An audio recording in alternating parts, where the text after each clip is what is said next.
जब शिकारी खुद शिकार बन गया। यह कथा महाभारत के प्रसंगों के साथ साथ लोक कथाओं और पारंपरिक मान्यताओं पर आधारित है, इसलिए इसमें इतिहास और कल्पना दोनों के तत्व शामिल हैं। महाभारत में अनेक ऐसे योद्धा हुए जिनका नाम सुनते ही दुश्मनों के चेहरे का रंग उड़ जाता था, लेकिन उनमें एक ऐसा नाम भी था जिसकी मृत्यु की खबर सुनकर स्वयं राजाओं और महारथियों ने आश्चर्य से एक दूसरे की ओर देखा था, क्योंकि जिस व्यक्ति का अंत हुआ था वह कोई साधारण योद्धा नहीं था, वह था कीचक। एक ऐसा सेनापति जिसके जीवित रहते मत्स्य राज्य की सीमाओं की ओर देखने का साहस भी शत्रु नहीं करते थे। एक ऐसा गदा योद्धा जिसके बारे में कहा जाता था कि युद्ध भूमि में उसका सामना करना मृत्यु को आमंत्रण देने के समान है। लेकिन सबसे बड़ा रहस्य यह था कि इतना शक्तिशाली पुरुष आखिर मारा कैसे गया। उसकी मृत्यु की खबर जब हस्तिनापुर पहुंची तो कई लोगों ने विश्वास करने से इनकार कर दिया। कहा जाता है कि उस समय यह अनुमान लगाया गया कि यदि वास्तव में कीचक मारा गया है तो उसके पीछे कोई असाधारण बलशाली योद्धा ही होगा। कुछ कथाओं के अनुसार कीचक का जन्म साधारण मनुष्यों की तरह नहीं माना जाता था। उसके जन्म को प्राचीन असुर वंशों से जोड़कर देखा जाता है। सत्य जो भी रहा हो, लेकिन उसके बल और पराक्रम ने इन कथाओं को और भी रहस्यमयी बना दिया था। कीचक सूत कुल में जन्मा था। उसके अनेक भाई थे जिन्हें उपकीचक कहा जाता था और उसकी एकमात्र बहन थी सुदेशना। जब सुदेशना का विवाह मत्स्य नरेश विराट से हुआ तब कीचक भी विराट के राजमहल का हिस्सा बन गया। समय बीतता गया और वह केवल राज परिवार का सदस्य नहीं रहा, वह मत्स्य राज्य की सबसे बड़ी शक्ति बन गया। राजा के पास सिंहासन था, लेकिन सेना की शक्ति और युद्ध का भार कीचक के कंधों पर था। उसे मत्स्य सेना का प्रधान सेनापति बनाया गया। उसके नेतृत्व में अनेक युद्ध लड़े गए और कई आक्रमणकारी सेनाओं को पराजित किया गया। कहा जाता है कि उसके रहते शत्रु राज्य कई बार युद्ध का विचार छोड़ देते थे, लेकिन इतिहास बार बार एक बात साबित करता है, जब शक्ति सीमा पार करती है तो वह अहंकार को जन्म देती है, और जब अहंकार जन्म लेता है तो विनाश दूर नहीं होता। कीचक के साथ भी कुछ ऐसा ही होने वाला था। उसे अभी तक कोई रोक नहीं पाया था, लेकिन उसे यह नहीं पता था कि उसका अंत किसी युद्ध भूमि में नहीं, बल्कि एक ऐसी रात में लिखा जाएगा जहां उसका सामना उस व्यक्ति से होगा जिसके क्रोध से महाभारत का इतिहास भी कांप उठा था। और उस रात का नाम था प्रतिशोध की रात। कीचक केवल मत्स्य राज्य का सेनापति नहीं था, वह उस राज्य की सबसे बड़ी शक्ति बन चुका था। उसके नाम का भय ही शत्रुओं के कदम रोक देता था। कहा जाता था कि जब तक कीचक जीवित है तब तक मत्स्य राज्य पर विजय प्राप्त करना असंभव है। उसके नेतृत्व में अनेक युद्ध लड़े गए और हर विजय ने उसके आत्मविश्वास को और अधिक बढ़ा दिया। धीरे धीरे उसकी शक्ति ही उसका अभिमान बन गई। उसे लगने लगा कि इस धरती पर ऐसा कोई नहीं जो उसका सामना कर सके।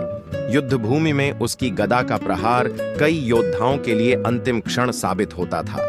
उसकी विशाल काया और असाधारण बल के कारण सैनिक उसके सामने खड़े होने से पहले ही भयभीत हो जाते थे। समय बीतता गया और उसकी वीरता की कहानियां दूर दूर तक फैलने लगीं, लेकिन उसी के साथ उसका अहंकार भी बढ़ने लगा।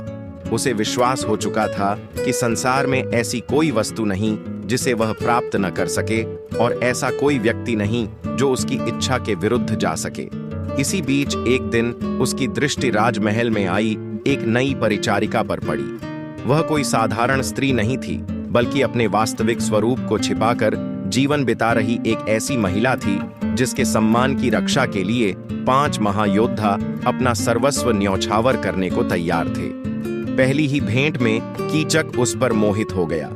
उसने उसे पाने की इच्छा अपने मन में पाल ली, लेकिन उसे यह ज्ञात नहीं था कि उसकी यह इच्छा उसके जीवन की सबसे बड़ी भूल बनने वाली है।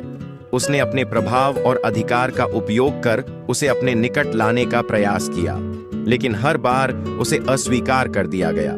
यह बात उसके अहंकार को और अधिक चोट पहुंचाने लगी। जिसने कभी युद्ध में हार नहीं देखी थी, वह पहली बार किसी के इनकार का सामना कर रहा था।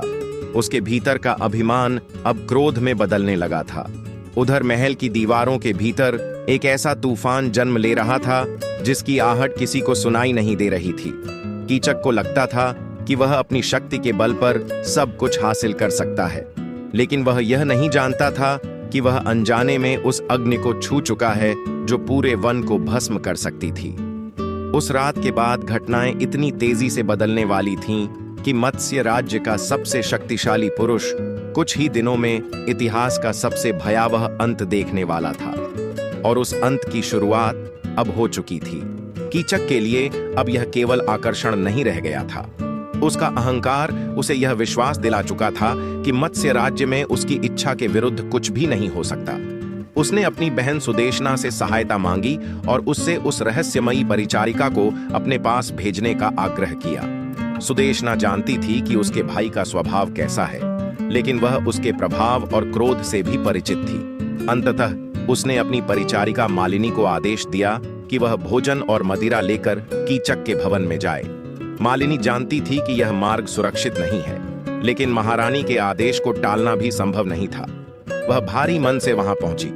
जैसे ही वह कक्ष में प्रवेश करती है, कीचक की आंखों में वर्षों की जीत से पैदा हुआ घमंड साफ दिखाई देता है। उसे विश्वास था कि आज भी उसकी इच्छा ही अंतिम आदेश होगी, लेकिन ऐसा नहीं हुआ। मालिनी ने उसके हर प्रस्ताव को अस्वीकार कर दिया। उसने स्पष्ट शब्दों में उसे रोक दिया। यह पहली बार था जब किसी ने कीचक के सामने झुकने से इनकार किया था। अहंकार से भरा कीचक क्रोधित हो उठा। कहा जाता है कि उसने बलपूर्वक उसे रोकने और अपने अधिकार का दुरुपयोग करने का प्रयास किया, लेकिन मालिनी वहां से निकल भागी और राजसभा की ओर दौड़ी। राजसभा में उपस्थित लोगों ने सब कुछ देखा, लेकिन बहुत कम लोग थे जिनमें मत्स्य राज्य के सबसे शक्तिशाली व्यक्ति के विरुद्ध खड़े होने का साहस था।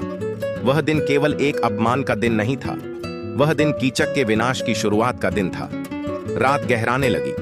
राजमहल शांत था, लेकिन महल के एक कोने में प्रतिशोध की अग्नि धधक रही थी। अपमान और पीड़ा से भरी मालिनी उस व्यक्ति के पास पहुंची जो उस समय एक साधारण रसोइये का जीवन जी रहा था, लेकिन जिसकी भुजाओं में हजारों हाथियों का बल बताया जाता था। वह था भीम। जब उसने पूरी घटना सुनी तो उसके भीतर वर्षों से दबा हुआ क्रोध जाग उठा। उसकी मुट्ठियां कस गईं और उसकी आंखों में एक ऐसा संकल्प दिखाई देने लगा जिसे देखकर युद्ध भूमि के महारथी भी भयभीत हो जाते। उस रात भीम ने एक प्रतिज्ञा ली। प्रतिज्ञा केवल एक व्यक्ति को मारने की नहीं, प्रतिज्ञा उस अहंकार को समाप्त करने की जो स्वयं को अजेय समझ बैठा था। योजना बनाई गई। संदेश भेजा गया कि अगली रात नृत्यशाला में मुलाकात होगी। कीचक मुस्कुराया।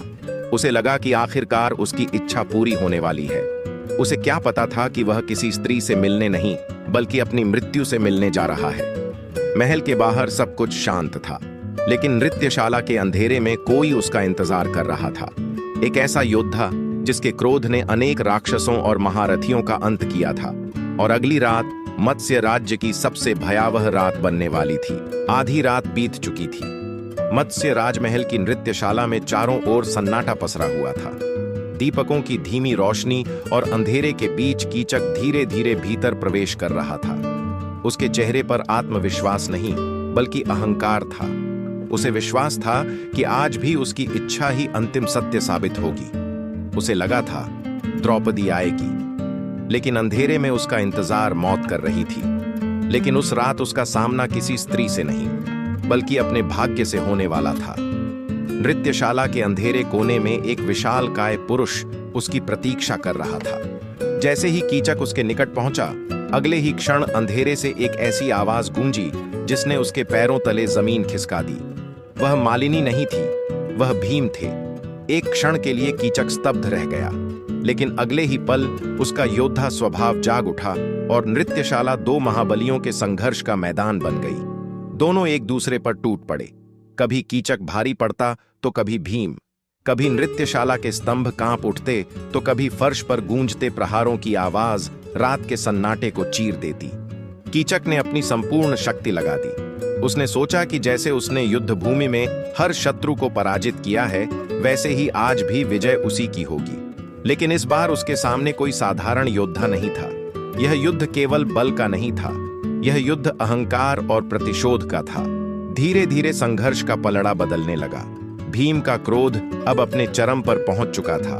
कहा जाता है कि अंततः भीम ने कीचक को परास्त कर दिया और उसका ऐसा अंत किया कि उसकी मृत्यु की खबर सुनकर पूरे आर्यावर्त में आश्चर्य फैल गया।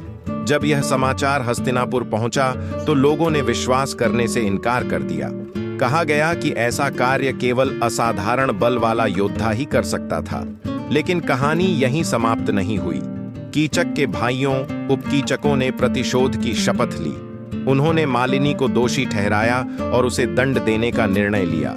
लेकिन प्रतिशोध की उस अग्नि का अंत भी उसी रात लिखा जा चुका था। भीम फिर प्रकट हुए और उन्होंने उपकीचकों का भी अंत कर दिया। उस रात केवल एक सेनापति नहीं मरा था, उस रात शक्ति से जन्मे अहंकार का अंत हुआ था।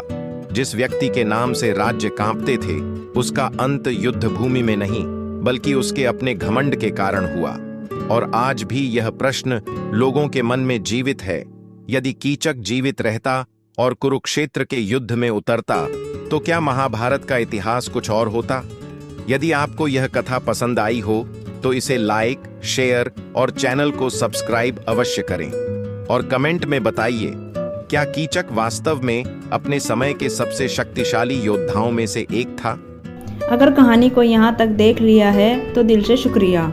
तुमने सिर्फ कहानी नहीं सुनी, उसे महसूस किया है। ऐसी कहानियाँ बनाने में बहुत मेहनत लगती है और तुम्हारा छोटा सा सपोर्ट मेरे लिए बहुत मायने रखता है।